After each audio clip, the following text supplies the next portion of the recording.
Hi guys, it's K.E.Y KC and welcome back to my channel. And so today I have a special guest, and it is my very handsome, very single ladies cousin, A1C Bailey. And so I know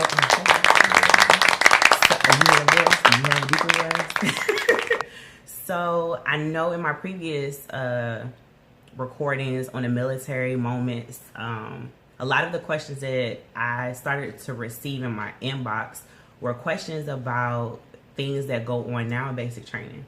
And so I am blessed and fortunate enough to have a relative that currently went through BMT. And so my cousin recently graduated basic training back in September of 2016. And so he has willingly, with a little arm pull, agreed to answer a couple of questions. So he graduated basic training, and then his tech school is currently here where I'm currently stationed at. So with that being said, why not take advantage of this opportunity to kind of get some questions that I know that you guys have asked. So the first part of this is going to be based off of his military experience. So the disclaimer I'm going to put out there once again is that his answers are solely his answers. He does not speak on behalf of the entire United States Air Force or even the individuals that he went through basic training with. So with that being said, you ready? Yes. All right. So here we go. So the first question I have that I get asked all the time, that you're going to start getting asked, is, was basic training hard? Was basic training hard? It was hard at first because you never really lived a life like that before you join the military. It's definitely different. It's you're not used to being told what to do all the time. You want to do what you want to do all the time, and so it's hard at first. Mm-hmm. At the time, it was the hardest thing I'd ever done, but looking back at it, it's easy. Absolutely. Good answer. And so it's crazy because a lot of individuals will come on platforms like this on YouTube and they think that they can do all the research in the world to prepare themselves. So even with having a relative that's still in the military and still being able to, look on YouTube or look at whatever videos, was that enough to prepare you for what you went through in basic training? No. You can watch all the videos, but it's more of an experience. You can't really, it won't really prepare you that much. Absolutely. Your instructors will laugh at you if you're a YouTube airman or whatever, because it doesn't really, you just have to experience it. Absolutely. So was BMT hard? Was PT hard? And PT, for all of the individuals who don't know, is physical training. So that's something that he and all airmen, when you go through basic training, that you have to do 5 to 6 times a week. Was that hard? It was hard at first, especially if you're not in shape. Before, I did a lot of weight training. I went to the gym, but really it's more running than anything. So. And which family member told you to run? You did. And did you go out there and run like you should have? Once. And it's okay. It is okay. And so a lot of airmen or a lot of civilians think that, especially the males, that if they just lift weights, that's going to make them strong enough and tough enough for BMT. But it's a marathon, and it's definitely one of those, even with you not doing that type of training, you still were able to excel, right? Right. Okay, next question. What was your job in BMT? My detail? Yeah, what was your detail in BMT? I was a guidon bearer. So the guidon basically is someone who holds a staff with a flag on it, and that thing is not light at all. And it's so funny because I remember one of the letters that he wrote to me, he told me he wanted his job or his detail to be a surprise, and I would know once I saw him for graduation. You remember that? Yeah. So to see him running down and to know what a guidon actually goes through, like, I was in there in awe and I was crying and I was like, that's my cousin. And everybody knew Bailey was my cousin, okay? So tell me about that job. How did you get picked for that job? Or detail? We were literally sitting in a day room in my MTI. Mm-hmm. He literally just looked at me and pointed at me and said, "You're the guy on there." Okay. And so was it hard? It was hard at first because, I mean, I never done anything like that. Of course. You have to hold it like this. It's like literally like this. Very uncomfortable. It's very uncomfortable. Yes. So I will insert a picture of my cousin holding a guidon because I don't even think he's even seen the picture of him holding a guidon. So with that, did you like your job? I liked being in front of the parade. And why is that, cousin of mine? Because everyone gets to see you, your family gets to see you first. We get to see him first. And it was one of those, like, to see him, like, my cousin right there. So one of my very close friends, the way that my cousin was walking, one of my very, very close friends, shout out to Pumpkin. Pumpkin said that the way that he was walking, and even the TI that was walking with them said that he was walking like a woodpecker with a headache. The way he had to, like, glide in there. So again, you'll see that photo of my cousin, and it was just one of those, like, a proud moment where you could see him right in the front. So this is another question that we get all the time, that I get asked all the time, and it's about cell phone use. So when I went through BMT back in 2006, it's crazy because he came in 10 years after me. They took our cell phones. We had SIM cards.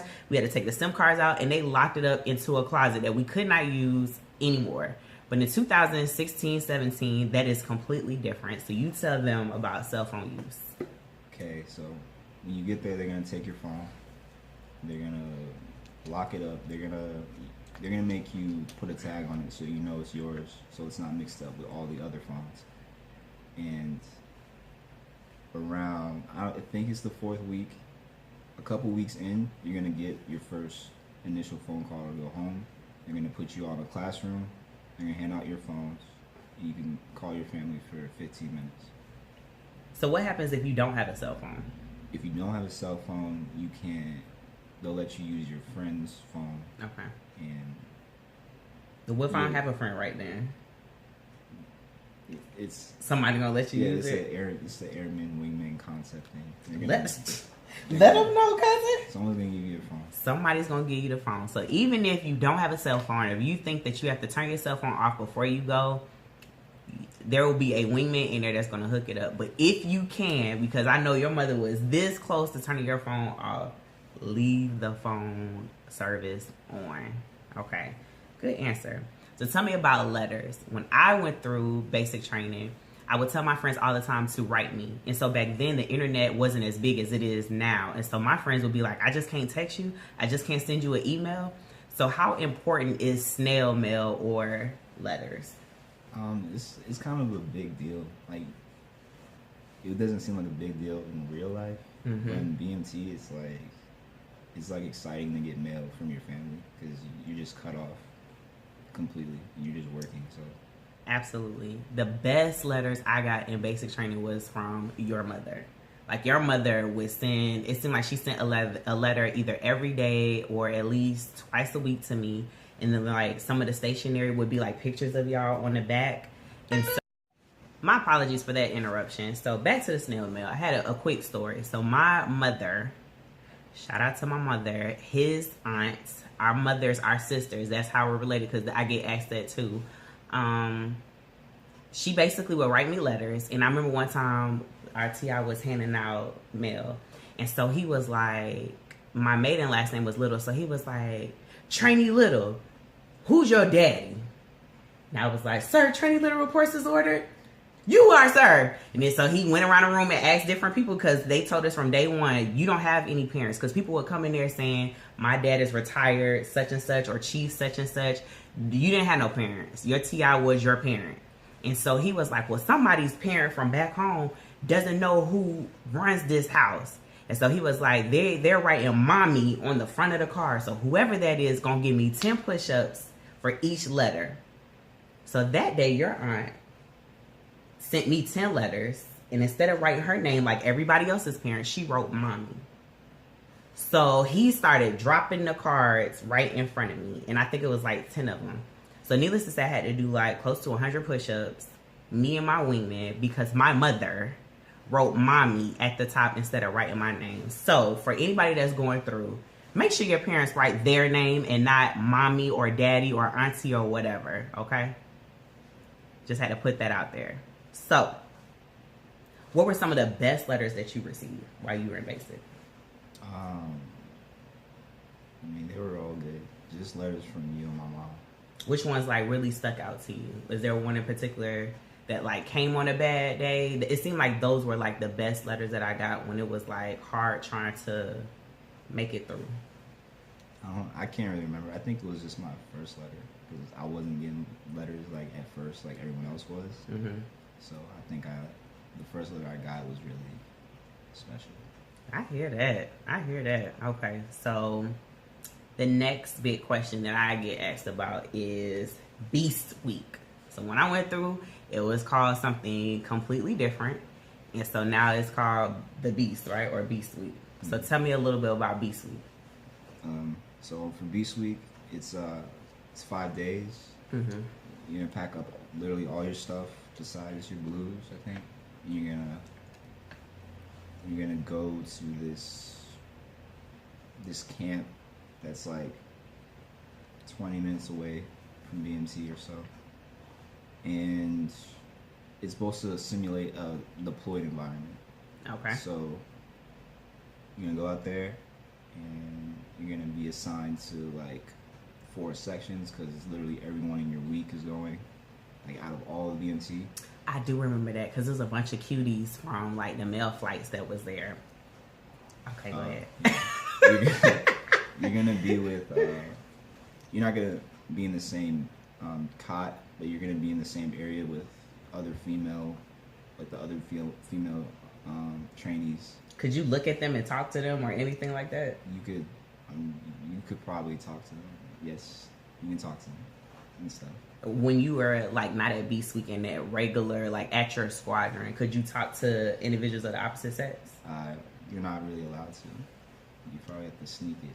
But... Yeah, so don't sneak, don't do it. Integrity, that's one of the core values. So I know for me, it was a bunch of cuties from different places around the world. Like Christian and I, or Emma Bailey and I, are from a very small town, Melbourne, Florida, and you know, I mean, so it's a couple of cuties that's there, that's from that little area, but it's something about when you see them from all across the world, it's one of those like, oh, he fine, she look good, da-da-da-da, whatever. But for us, when I went through, if you even looked at the opposite sex, like the TIs were in your face and they were like, don't you look at them, don't you talk to them, da-da-da-da-da-da. So even then, it was one of those, like, you then got used to the guys that you saw or the males that you saw that were in your squadron or in your building. But when you're in Beast Week, it's everybody, like he said, that's going through at the same time. So it just opened the door. I know for me, it was a hard transition for Beast Week because at that point, you're used to your TIs. You're used to those military training instructors. That's what an MTI is. That's in your face. And then you have to turn around and you have to get used to the cadres because they weren't even called military training instructors. Their names were cadres, and it seemed like 0 week all over again. Did it feel the same way for you? As far as what being 0 week? Yeah, like it was one of those like you had to start over because you had to gain their rapport like they didn't know you. I don't know. They were still kind of strict. They were a little more annoying because I don't know. You don't take them as seriously as Your TLs because they're totally different. Different capacity. Yeah. Okay, so tell me about graduation week. Graduation week is probably the best week because you just kind of it's not as hard as it was. You basically done everything. It's kind of chill, but you still have to get ready for graduation and you're just kind of getting ready. You're like, you also get a phone call right before then to tell your family where you're going to be at. And yeah, if you're you kind of practice for graduation as far as parade. If you're like a guidon or flag mass, you actually have extra practice for that. And yeah, it's a good time. The actual graduation is really good, especially the airman's run. And hey, what do you remember? What was your best part about the airman's run for you? I mean, it was cool just everyone running. And what else? Just holding the guidon and like in front of everybody. And that was your first time seeing us, right? Yeah, first time seeing your family. And hearing us, because everybody knew Bailey's family. So if I still have to clip it, hopefully I can get it from his sister Valencia. We will insert that right here because you can hear us. Yeah, Chris! Hey, come through, Bailey! So that was just such a chilling feeling to see it from the opposite end, because I know what I felt and what I went through when I went through graduation week. But it was one of those, you could not wait to put those blues on, because it was like showing the other airmen, yeah, big man on campus, like, we about done with this. Y'all still got to get through X, Y, and Z, but we're done. We're finished. So that's good. So tell me about, so this is something new that we did not have when I went through back in 2006. Tell me about Airman's Week. So Airman's Week, so after you graduate and all that, you're gonna pack up all your stuff. You're gonna go to a different part of the base, different training squadron, and you're literally with everyone within your AFSC, which is that's basically your job in the Air Force. Okay. You're gonna dorm with them, and you're gonna take classes. You're gonna wake up in the morning. You're either gonna do PT, or you're gonna go to the PRC. You're gonna go to PRC every morning. So what's PRC? I forgot what it's called. I forgot what it's stand for. Yeah, okay. But it's just basically the very big building you go to when you first go into BMT. Okay. So the reception center, probably processing reception center. Yeah. Okay. You're gonna go there, and literally everyone who's graduated, they're gonna have it's like a celebration type thing. Like, they're gonna make it seem like, like you made it, like you graduated, like this is what it's gonna be like in the Air Force. So after that, in the morning, you're gonna go back and you're just gonna take classes with everyone within your job, including the girls or whatever. And and you eat lunch, and then you're just gonna do that for the first few days. Okay. Once you get to the end of the week, you can start going on base live, and it's basically a transition between the BMT life to what it's like to be in the Air Force. It's not as hard as it is. They're not gonna be yelling at you all the time. It's just showing how good it is. Okay. I get the intent. I feel like they're still working some tweaks and some things out. So, I'll just leave my opinion where it is. Any last advice you have for anybody that's watching this video, that's going to watch this video, that's thinking about joining, that has those nervous butterflies that you had, the packing piece, BMT as a whole? Do you feel like it was a good decision that you made? Do you have any regrets about joining? So far, there's no regrets. It's a pretty good decision. I'm definitely better off now than where I was. As far as advice, it's just short. I mean, it's not that hard once you really get to it. It's all in your mind. It's all mind games at first. And basically, the best part about it is just the friends you make and the camaraderie you make in BMT. So as long as you have that, it's going to be fine. Absolutely. I couldn't have said it better. So that's the advice coming from my very handsome, you see him, very handsome, very intelligent cousin. So until next time, this is part 1. So until next time, thank you so much again for watching.